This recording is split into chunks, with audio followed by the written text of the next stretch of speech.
6 jours de procès. Et, on retient que Olivier Bokor, Oswald Beki et Roch Nyeri sont condamnés pour 20 ans de détention criminelle avec 4,5 milliards d'amende à pouvoir payer. Et les 3 sont également condamnés à payer solidairement une somme de 60 milliards de nos francs CFA. Et les 3 autres co-accusés se retrouvent acquittés. Donc c'est le verdict qui est tombé depuis hier dans l'après-midi. Alors, la question que vous posez... faire appel? Oui, ils ont la possibilité de faire appel. Ils ont la possibilité de faire appel et puis on va voir. D'accord. La question, c'est les leçons à tirer de ce procès. Les leçons à tirer de ce procès, il y en a tellement. La première leçon que moi, je trouve, c'est une question de loyauté.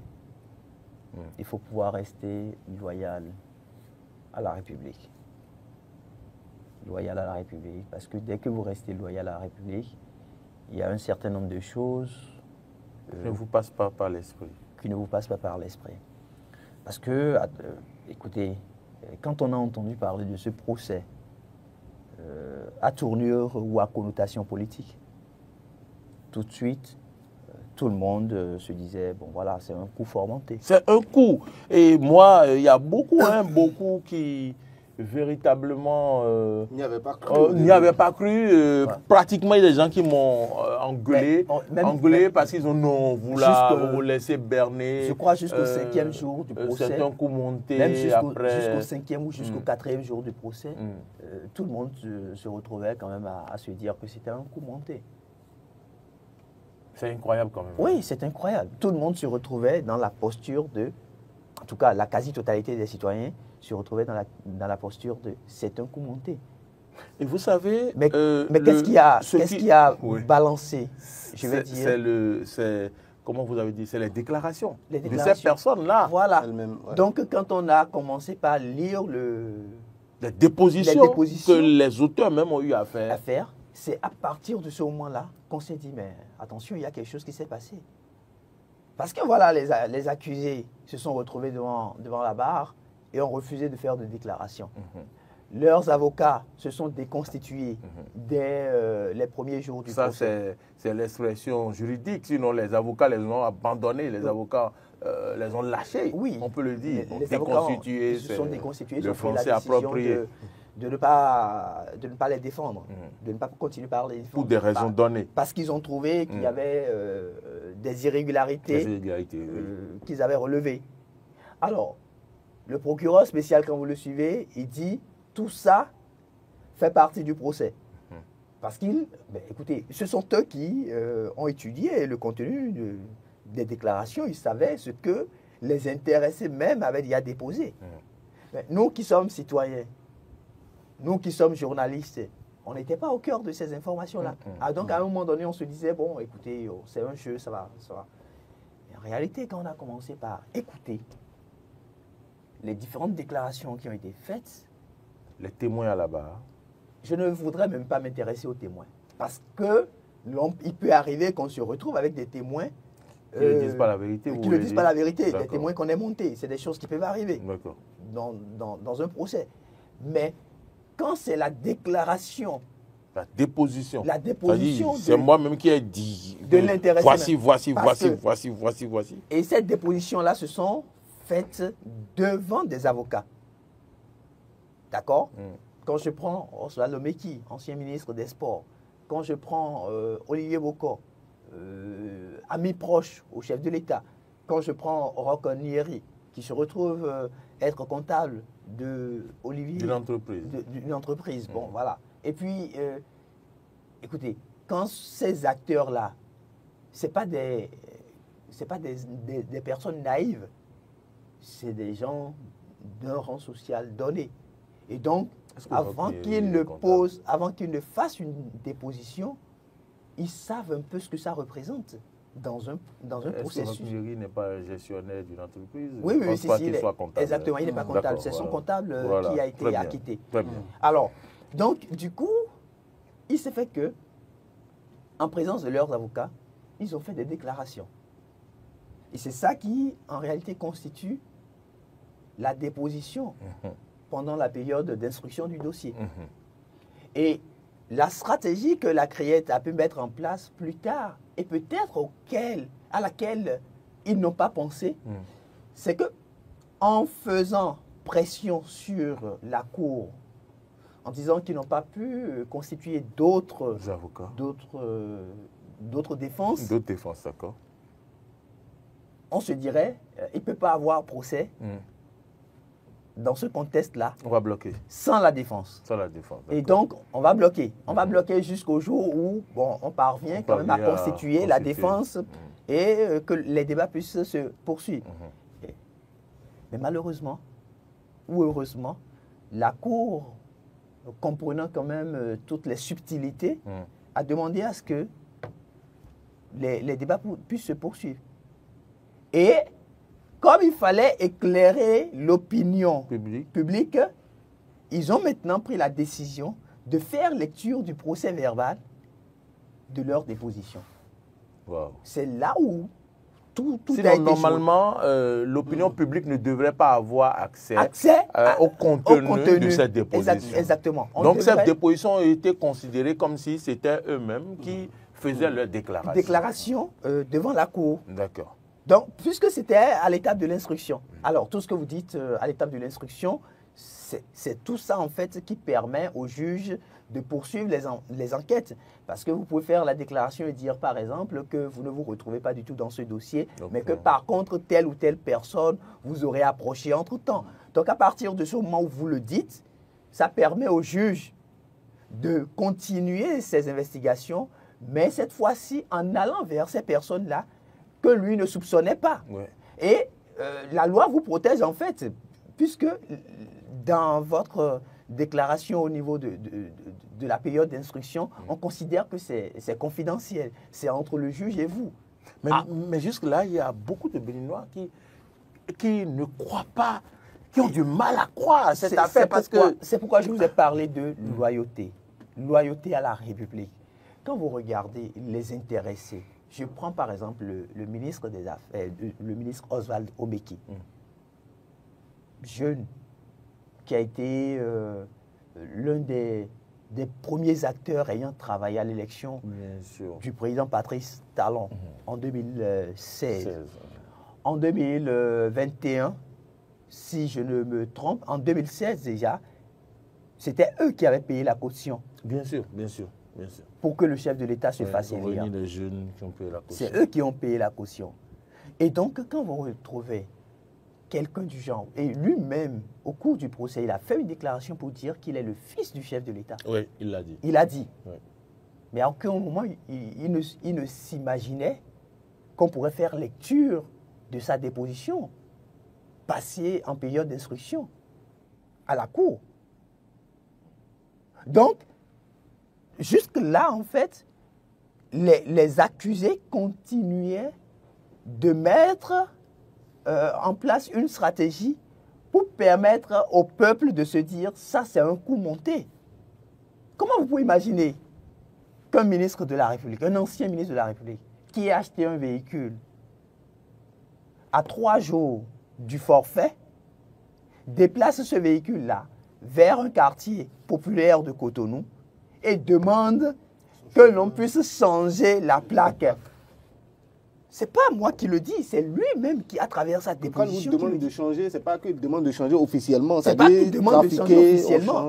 On change la plaque de manière... Voilà, on change la plaque sans que cela ne soit, c'est-à-dire, un acte officiel. C'est ça. Je crois que c'est des éléments assez flous. Qui donne les plaques, qui immatricule les plaques la NAT, oui. de nos différentes... de nos différents véhicules. C'est la NAT, c'est comme il a dit.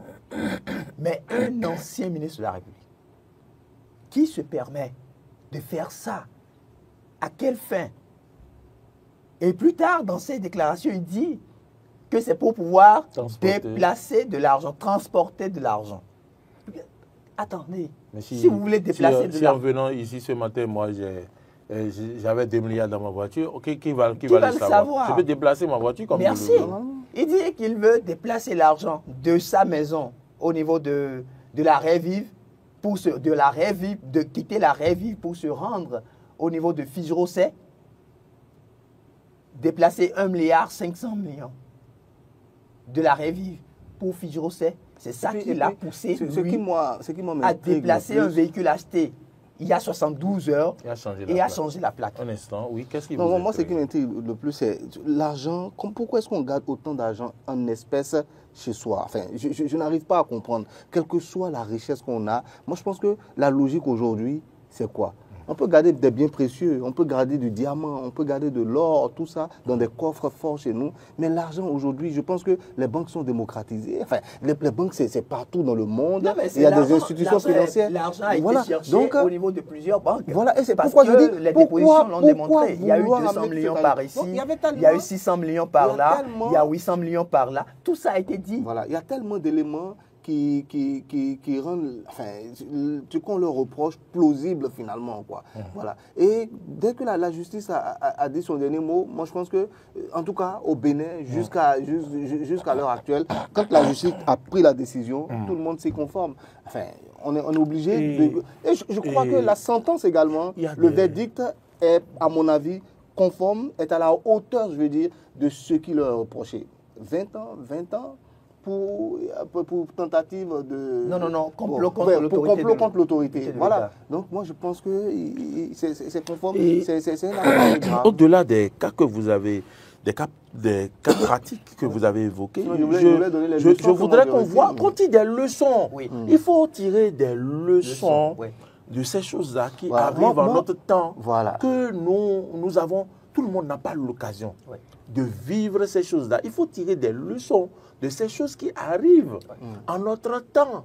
Parce que ça veut dire que est-ce que véritablement on peut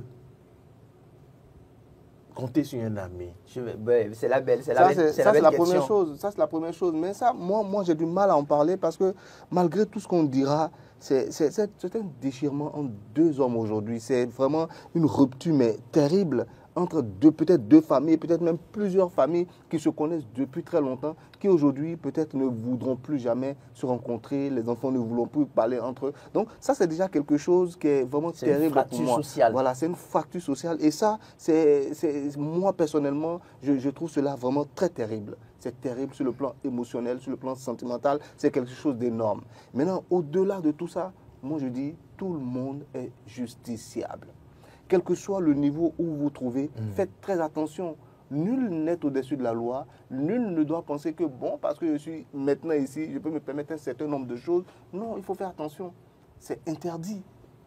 Quand vous devez faire des choses qui peuvent vous créer des problèmes, réfléchissez toujours très bien avant de poser des actes. C'est très important. C'est très important. Ce n'est pas parce que je suis très proche du chef de l'État, très proche du CIE, ou bien je suis au plus haut sommet de l'État que je vais me permettre un instant. Non, la justice est là pour tout le monde. La justice est là pour tout le monde. La preuve, nous, quand nous venons sur ce plateau-là, pourquoi est-ce que nous faisons l'effort de respecter les règles de notre métier? C'est parce que tout simplement, c'est comme ça. Si on ne le fait pas, on va se retrouver en porte-à-faux avec donc les institutions chargées de surveiller donc la presse. Ça, c'est la première des choses. Et en plus de ça, la loi de la République peut nous frapper également. Donc voilà les raisons pour lesquelles il faut faire très attention. Il y a beaucoup de leçons à tirer. Il ne faut pas se mettre au-dessus de la loi. Il ne faut pas penser que maintenant, comme c'est... Non, ça ne sert à rien. Et je pense que c'est quelque chose d'inédit, ce procès est pratiquement inédit dans notre pays. Oui. Vous avez parlé de ICC, c'est rien, ça c'est rien du tout. Mais rien. Ce procès, c'est inédit, c'est quelque chose d'énorme qui arrive. C'est quelque chose qu'on n'a jamais vu. Voilà. Et est-ce que je voudrais aussi poser une question. On voit bien que du jour au lendemain, on peut quitter héros pour venir à zéro. Ça, c'est vrai. C'est ça. C'est un Ivoirien qui a chanté et c'est très bien. Enfin, allez-y. Il y a le procureur spécial, Mario Metonou, qui a dit, il a fait plusieurs déclarations, mais il y a deux déclarations qui ont retenu mon attention. Moi également. Je suis plongé dans un dilemme cornélien, plongé dans un conflit entre l'amitié, l'affection et le devoir.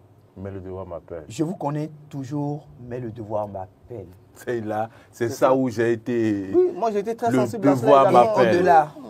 Au-delà, il dit, je dois le confesser. J'aurais préféré être ailleurs ce matin. J'aurais préféré que ce soit un canular, un mauvais rêve. C'est pour vous dire que jusqu'à... Quelle est la profondeur? C'est pour vous dire que jusqu'à un moment donné, chacun continuait de se dire non, c'est pas évident, c'est pas vrai, ça ne pourrait pas arriver. Mais voilà les déclarations des accusés même en instruction. C'est eux-mêmes qui ont déposé.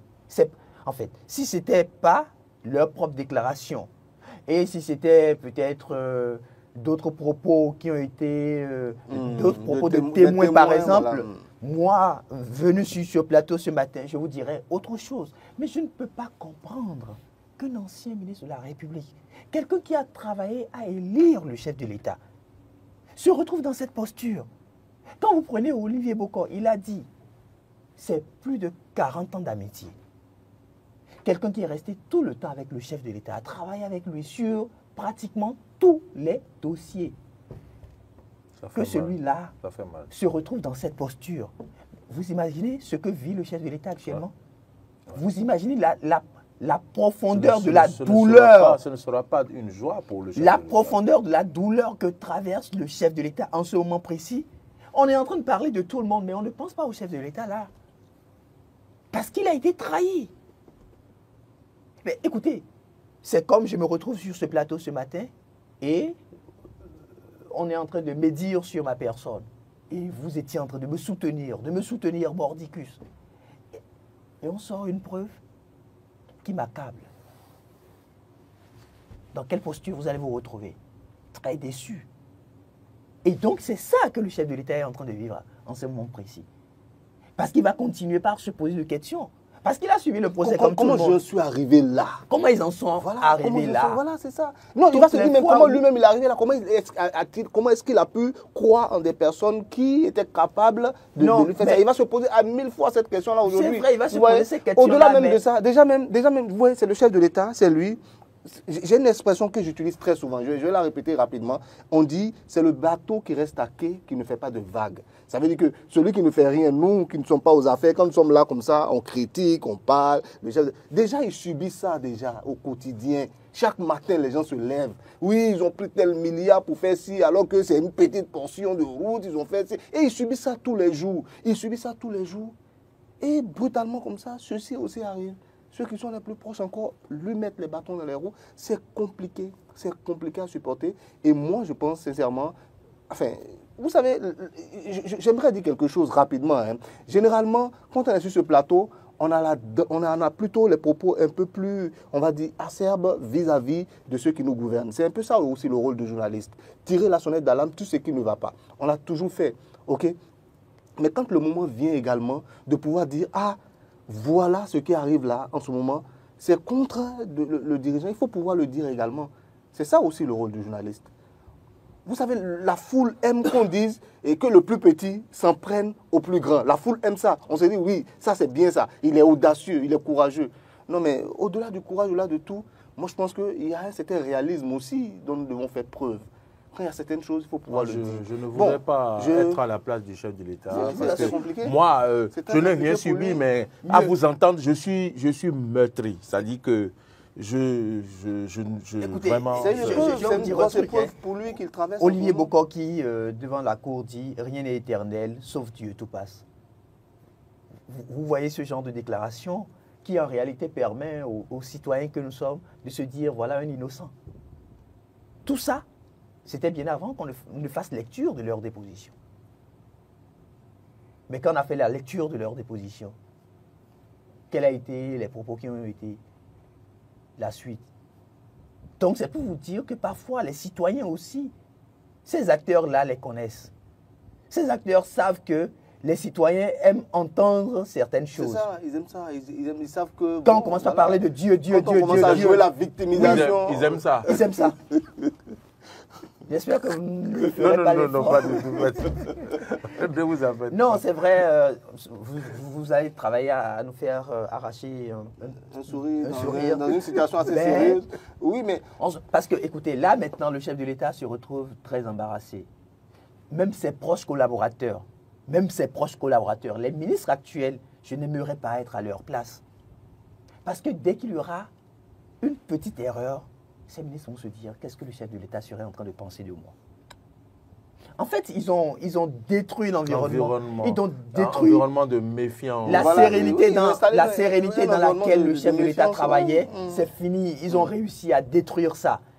Et si vous ne vous retrouvez pas dans un environnement serein, à quel moment vous pourrez donner un résultat extraordinaire? Non, mais moi, je pense que ça reste quand même... Je voudrais également que vous vous prononciez sur un message que j'ai entendu, le commandant de la garde républicaine qui a fait sa déclaration, mais à la fin, il a dit « Je ne suis pas un héros, je suis juste un soldat ». Oui, moi je pense que c'est plutôt... Moi j'aurais même aimé qu'il dise « Je suis juste un soldat républicain ». Je ne sais pas comment vous l'expliquer. C'est-à-dire qu'il est resté loyal à la République. Moi, je pense que c'est important. N'eût été ce monsieur, peut-être qu'on serait dans une autre situation. Oui, dans une situation d'exception incroyable au Bénin, voilà, où on serait dans... Voilà. Et finalement, grâce à lui, on sort, c'est-à-dire sans coup férir de ce problème-là. Moi, je pense que c'est un message. Ce monsieur-là, c'est un message au-delà de l'acte qu'il a posé. Son acte qu'il a posé, je veux dire, est un message qu'il envoie à tous les Béninois. Quel que soit Alpha, quel que soit le problème, restez fidèles au pays. C'est très important. Et aussi, il envoie un message, un signal fort. Un signal fort à notre armée. Merci. Puisque ça fait des années qu'on a fini avec les coups d'État et tout ça. Il a envoyé un signal fort à l'armée pour dire plus jamais de coups d'État au Bénin. Depuis 1990, on n'a dit plus jamais ça au Bénin. Et donc, c'est terminé. Bon, je ne sais pas. Est-ce qu'on va le féliciter? Moi, je ne dirais pas que je vais le féliciter. Il a fait son boulot jusqu'au bout. Il a fait son boulot jusqu'au bout. Ce n'est pas une question de félicitations, mais c'est une question d'amour à la patrie. Et la patrie doit pouvoir lui être reconnaissant. Quoi qu'on dise, la patrie doit pouvoir lui être reconnaissante. La reconnaissance à un soldat, c'est ici, hein? Oui. C'est ici. C'est vrai. Non, mais c'est vrai. C'est sur l'épaule. Écoutez, vous et moi, on ne se retrouverait pas sur ce plateau ce matin si ce coup formanté était allé au bout. Parce que quoi qu'on dise... Bon, on ne serait pas là. Mais on ne serait pas là. On ne serait pas là. Et attention, c'est quand même plusieurs centaines de millions. Quel salaire va-t-il gagner pour même en 50 ans, il n'aurait pas eu l'argent qu'on lui proposait. Mais malgré ça, il est resté solide. Et ça, il est resté serein. Lucide. Oui, il est resté intègre.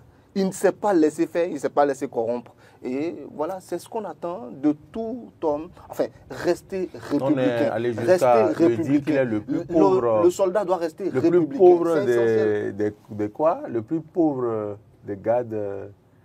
Des commandants, gardes républicains qui entourent le plus pauvre de l'Afrique. Je ne sais pas si je pourrais retrouver la déclaration, mais il y a une déclaration qui a été faite par le procureur spécial concernant le don que Oswald Obeki... Bon, moi je me rappelle de quelques phrases. Voilà, je l'ai retrouvé. Il dit, c'est le procureur spécial de la Criette, Mario Méthode qui parle. Il dit, cette générosité exclusivement en direction du colonel en charge de la sécurité du président de la République n'est pas neutre. Il s'agit d'un cadeau offert dans un but de briser la loyauté du colonel. Fin de citation. C'est beaucoup d'argent. C'est beaucoup d'argent. C'est beaucoup d'argent. C'est comme si on voulait acheter la conscience. La conscience. Oui, c'est beaucoup. Ça veut dire qu'on veut acheter la conscience de plusieurs officiers, en l'occurrence des généraux. Parce qu'on ne pourrait pas faire ce coup d'État-là sans... Quand on veut faire coup d'État, ça n'aurait pas besoin d'autant de tapage et tout. Donc, Quand on veut faire coup d'État, ce n'est pas beaucoup de gens qui font coup d'État. Oui, quand on va dans l'histoire, du Bénin, personne ne sait même quand est-ce qu'ils veulent le faire. D'autres sont en train de jouer, comment vous appelez le truc là, d'autres, domino, d'autres, non pas domino. Awalé. Généralement, au Bénin, beaucoup l'appellent aussi. Les gens sont en train de jouer à Awalé, on vient les chercher pour dire, bon, il y a un coup d'État, venez prendre le pouvoir. Oui, personne n'est informé. Maintenant, ici, il faut... Non, mais là aussi, l'information était allée au niveau de personne. Et vous savez, il y a un aspect... C'est le commandant. Il y a un aspect sur lequel on ne va quand même pas passer inaperçu. Parce que le colonel aussi, il a dit, à un moment donné, il a pris peur. Et ça, c'est normal. Hein. Oui, il a pris peur. Parce qu'il se retrouvait... écoutez, si entre-temps, je ne vous arrête pas. Oui. Marcel demande qu'en est-il de ce que Omeki lui a dit. Oui, Omeki a dit qu'on n'a pas besoin d'être riche. Ouais. On n'a pas besoin d'être riche. Pour être généreux. Pour être généreux. Ouais. Il est le seul à savoir ce qu'il dit. Dans ce contexte précis. Moi, je ne voudrais pas faire de commentaires par rapport. Mais je me dis... Le colonel, à un moment donné, il s'est retrouvé à avoir peur. Peur pourquoi? Mais c'est quoi cette générosité où on donne des centaines de millions à quelqu'un? Imaginez. Attendez, il y a un souci. Des dizaines de millions, je crois. Voilà, des dizaines de millions à quelqu'un. C'est qu'il y a un problème. On vient acheter quoi chez lui? Qu'est-ce qu'on veut? Imaginez que... On veut qu'il se soumette, on veut quoi? Imaginez, Maury, imaginez un instant que le colonel, à un moment donné, Oswald Omeki, Olivier Bokor, est découvert qu'il ne voulait pas effectivement leur rendre le service.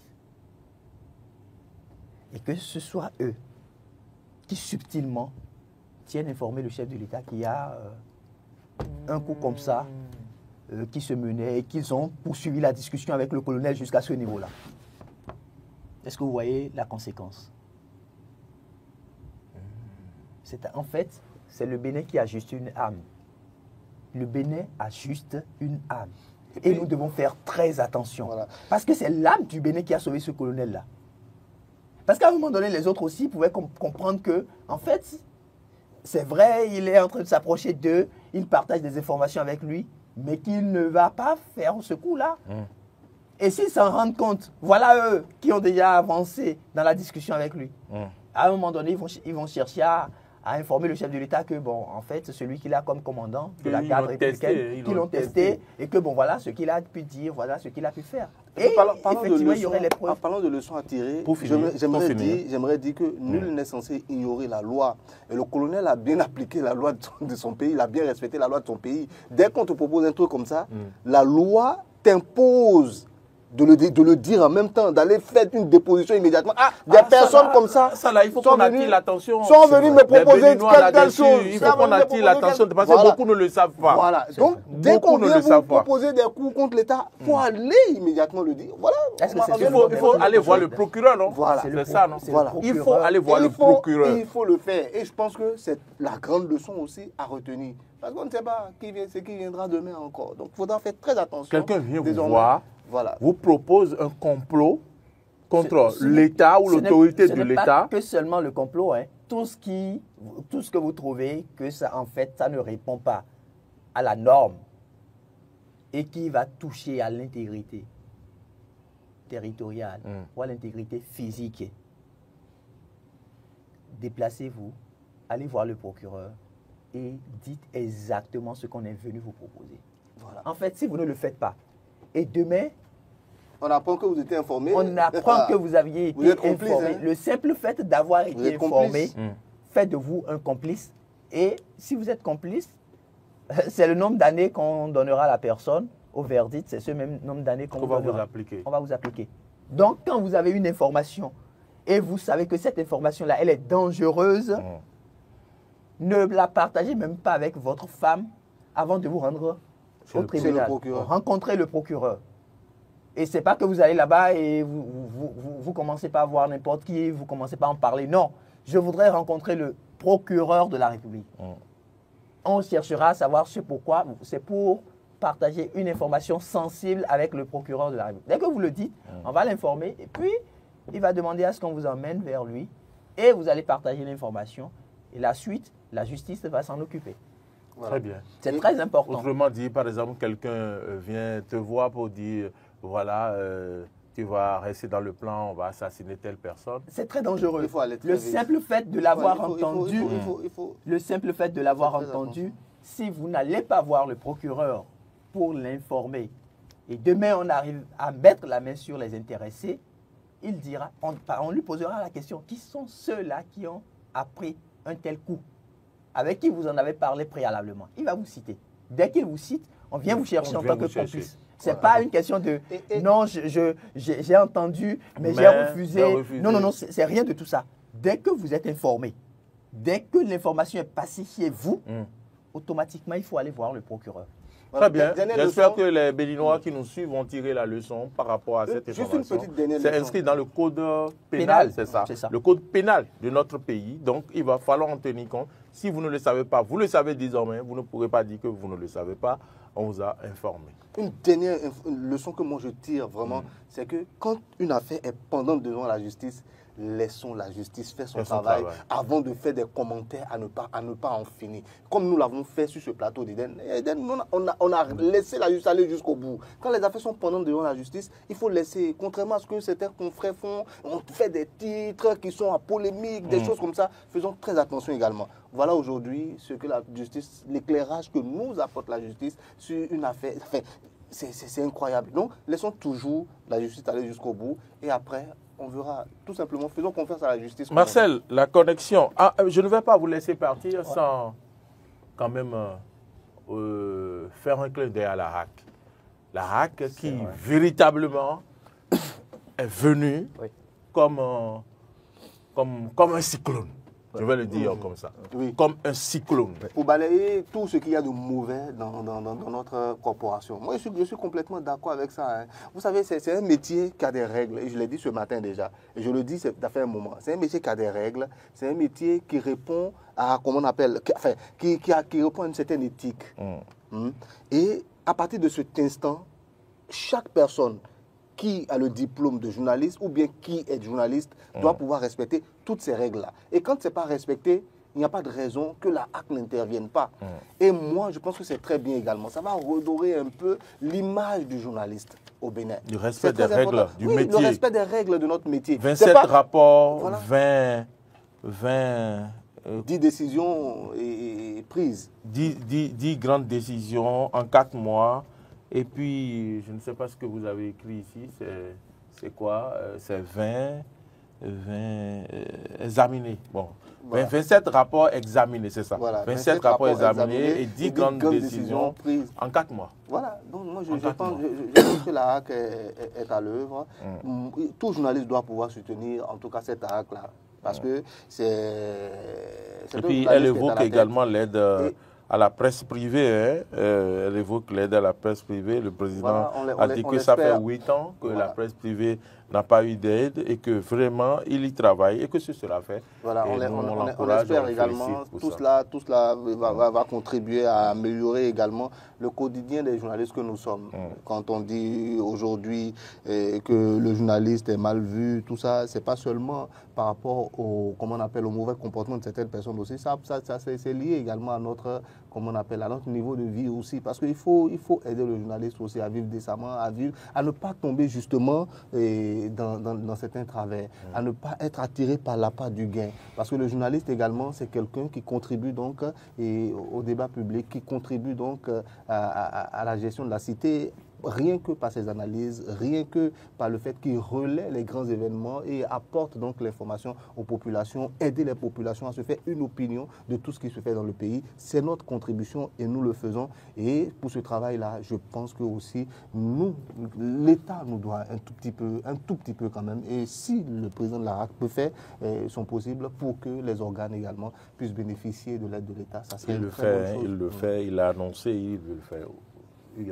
Pour finir. Oui, je dirais bravo aux différents conseillers qui se retrouvent aujourd'hui au niveau de la Haute Autorité de l'Audiovisuel et de la Communication. On le disait il y a quelques jours sur ce plateau. C'est en fait le meilleur qu'on peut souhaiter à cette équipe parce que la plupart se retrouvent avoir été des professionnels des médias. Et quand on a un grand nom, Édouard Loko, à la tête de l'institution, quelqu'un qui a été déjà vice-président, premier vice-président de par le passé, quelqu'un qui a été professionnel des médias de par le passé, qui connaît pratiquement tout ce que nous avons comme tard dans la profession, on ne peut qu'espérer mieux en disant qu'il faut forcément qu'on aille au niveau des réformes. Depuis que le président Patrice Talon a été élu en 2016, il n'a travaillé que sur des chantiers de réforme. Mais malheureusement, la presse a été pratiquement le seul chantier qu'on n'a pas pu mettre en réforme. Et donc, il fallait mettre l'homme qu'il faut à la place qu'il faut. Et c'est en cela que l'arrivée du président Édouard Loko à la tête de cette institution-là a été très vite saluée par les professionnels des médias. Il y a plusieurs plateformes numériques où il y a les professionnels des médias qui s'y retrouvent. Et quand vous suivez un peu les débats, les échanges qui s'y font, vous vous rendez compte que les journalistes eux-mêmes, les professionnels des médias eux-mêmes, qui se retrouvent sur le territoire béninois aujourd'hui, sont conscients qu'il y a un mal, qu'il y a malaise, qu'il y a, je dirais, une sorte d'épidémie dans le secteur, dans la profession, et qu'il faut tout mettre en œuvre pour assainir le milieu. Il ne faut plus que n'importe qui se lève, se retrouve dans la rue et dise qu'il est journaliste. Les règles sont assez claires. Et tout le monde connaît la règle. D'où l'église au centre du village. L'église au centre du village. D'où le legba au centre du village. Il a utilisé l'expression dès son premier discours de prise de fonction. Et aujourd'hui, les différents conseillers sont en train de travailler à l'accompagner. Vous avez vu le règlement intérieur de la RAC qui, aujourd'hui, a été toiletté depuis la première mandature. Conforme à la Constitution par la Cour constitutionnelle. La Cour constitutionnelle, cette information-là est tombée hier. Depuis la première mandature, le règlement intérieur qu'on connaissait, c'est ça qui... Depuis Alisato. Oui, depuis Alisato. Voyez-vous, donc aujourd'hui, il y a quand même beaucoup d'efforts qui se font. Maintenant, il y a aussi la pression des journalistes qu'il ne faut pas perdre de vue. Parce que les journalistes voudront tout avoir et au même moment. Vous avez vu, là, il a évoqué la question de l'aide de l'État à la presse privée. Depuis hier que cette information-là est tombée, les commentaires vont de partout et dans tous les sens. Tout comme si c'est l'argent qui devient la priorité. C'est comme si c'est l'argent de l'État qui devient la priorité du journaliste. Non, que ça devient la priorité. Laissez-moi. C'est nécessaire. L'argent ne fait pas le bonheur, on dit, mais ça contribue au bonheur. Vous voulez que je puisse... Non, mais allez-y. Écoutez, au moment où on est en train de vous parler de l'aide de l'État à la presse privée... Les gens n'ont pas vécu sans ça pendant 9 ans. Écoutez, alors, donc vous ne pouvez pas dire ça. Non. Pas dire que c'est comme si ceux qui nous ont donné, les organes sont restés sans ça pendant 9 ans. Ceux qui nous ont donné pendant les 9 ans dont vous parlez là, ce sont des informations qui sont relayées tout le temps sur les espaces WhatsApp. Si vous voulez que nous puissions faire le vrai débat, on va le faire. On a besoin en fait d'une presse de qualité. Oui, ça je suis complètement d'accord avec vous. Si aujourd'hui l'État prend la responsabilité de pouvoir accompagner les organes de presse privés, il faut qu'on puisse avoir des organes de qualité. Et quand je parle d'organes de qualité, c'est qu'on ne puisse pas avoir, par exemple, une dizaine de unes où les titres sont pratiquement les mêmes choses. Voilà. Que les journalistes se mettent au travail. C'est tout. La RAC est en train de faire son travail aujourd'hui. Il n'y a pas que la politique dans le pays, il y a plusieurs autres choses sur lesquelles on peut la RAC est en train de faire son travail actuellement. Oui. Le président de la RAC est en train de s'échiner. Aller au niveau de plusieurs territoires. La dernière fois, il était au Sénégal pour présenter un peu l'expérience du Bénin à ses pairs qui se retrouvent dans l'espace de régulation francophone. Tout ça, c'est bien. Tout ça, c'est pour mieux vendre l'image du journaliste béninois. Mais en réalité, est-ce que le journaliste béninois même est conscient du rôle que la République lui a confié? Il ne suffit pas seulement de se lever du jour au lendemain, de piquer une information qui a été envoyée peut-être par un QDAM, excusez-moi de le dire de cette manière-là, sur WhatsApp, et de le mettre dans un organe de presse écrite pour dire qu'on est en train de faire du journalisme. Voilà. Donc, la RAC, certes, fait son travail aujourd'hui, mais quand l'aide de l'État à la presse privée serait également envoyée au niveau des organes, que les journalistes puissent effectivement travailler pour permettre aux citoyens d'avoir de bonnes informations, d'avoir des enquêtes, d'avoir des dossiers. Parce que l'argent qu'on va leur envoyer au niveau des organes de presse, cet argent-là, c'est l'argent du citoyen béninois. C'est les 25 francs de taxes supplémentaires qu'on a payées sur la facture d'eau, la facture d'électricité, ainsi de suite. C'est ça qu'on va prendre pour mettre au profit des organes de presse privés. Donc, il faudrait que chacun joue convenablement sa partition. Voilà. Parce que demain, attention, demain, la même RAC qui est en train de travailler à pouvoir vous mettre désormais l'aide de l'État à la presse privée à disposition, c'est cette même RAC-là qui va fermer les organes de presse qui ne seront pas responsables. Merci Hugues Zogo. Demain, merci. Demain, merci à vous aussi. Je vous en prie. Merci. Merci Hector, c'est très bien dit. Bon, c'est très bien dit. Non, mais je n'aurais pas dit, j'aurais dit exactement la même chose, quoi. J'aime bien ce qu'il a dit ce matin. Oui, parce qu'aujourd'hui, l'image du journaliste doit être honorée. Voilà. Je n'embraye pas. J'ai attrapé le frein à moi-même. J'ai mis ça.